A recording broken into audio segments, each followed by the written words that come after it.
let's get started. So if you've never had a problem dropping weight in your 20s and 30s, you may not be prepared for what can happen when you hit 40 and up. As you age, your muscle mass decreases, and so does the number of calories that you're going to burn during the normal course of a day, whether you're sleeping, sitting, or running for the bus. Let me tell you that the worst thing you can do at this point is go on a crash diet and exercise like crazy.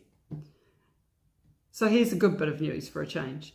The answer is not to eat fewer calories and exercise more. It's thankfully to eat more calories and exercise less.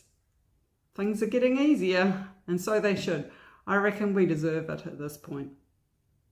What we've been taught in the past in relation to exercise and what we should eat doesn't relate to women in perimenopause, menopause, or postmenopause. In fact, I don't think it really relates to women at all. And what's always worked for us before was usually to cut calories down to a few lettuce leaves and some cottage cheese and maybe a diet soup or two and exercise as often as you could. I'm guilty of that, I'm afraid. Well, ladies, the goalposts have shifted. Since perimenopause, the less you eat and the more you exercise, the tighter your weight holds on, and it's generally right around your middle. Thankfully, it's not all doom and gloom, and it's just a small shift in thinking and maybe a slight tune-up of your habits. So the first habit that you should think about doing is when you cut calories to very low levels, your body will go into starvation mode and your metabolism will slow down to preserve energy.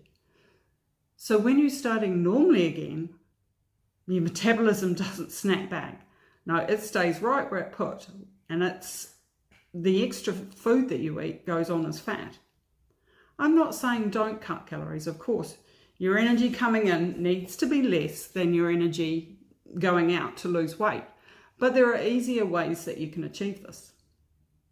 Try getting most of your calories from nutrient-rich whole foods that are mainly plant-based. Cut out as many empty carbs from your diet as you can. The sort of carbs we're talking about. We're talking about cake and potatoes and chips, bread, pasta, and all those empty sort of carbs. The next habit that you need to get into is regular exercise. Sorry, but it's true. You don't have to get up at crazy o'clock and pound the heck out of the treadmill or the pavement for an hour. You just need to do some form of aerobic exercise. But seriously, just a nice bike ride, a brisk walk, maybe a dance with your friends is enough. And do it as regularly as you can. The other thing is that to lose weight and shape up, you must be doing some form of resistance training. Just a couple of dumbbells that you find challenging and a simple set of exercises. There are plenty to be found on the internet, so give it a go. Weights will help you build lean muscle, and muscle's our friend. It's more metabolically active than fat, so the more muscle you have, the more calories you'll burn at rest, which means you're burning calories in your sleep. Perfect. Now, just a quick thing you need to know to make sure that you're not making the last meal of your day a high carb one with no activity to burn off the energy. It will go on as fat, so try not to do that. And one more small habit for you, which is super, super easy. We have a hormone that tells our brain when we are full. It's called leptin.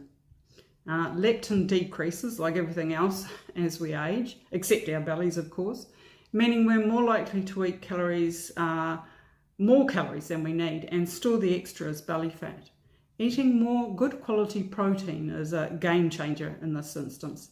Protein triggers leptin and has been shown to significantly decrease the number of calories consumed in a day. Try adding in nuts, seeds, white fish, eggs, chicken breasts, grass-fed beef, and maybe a few legumes.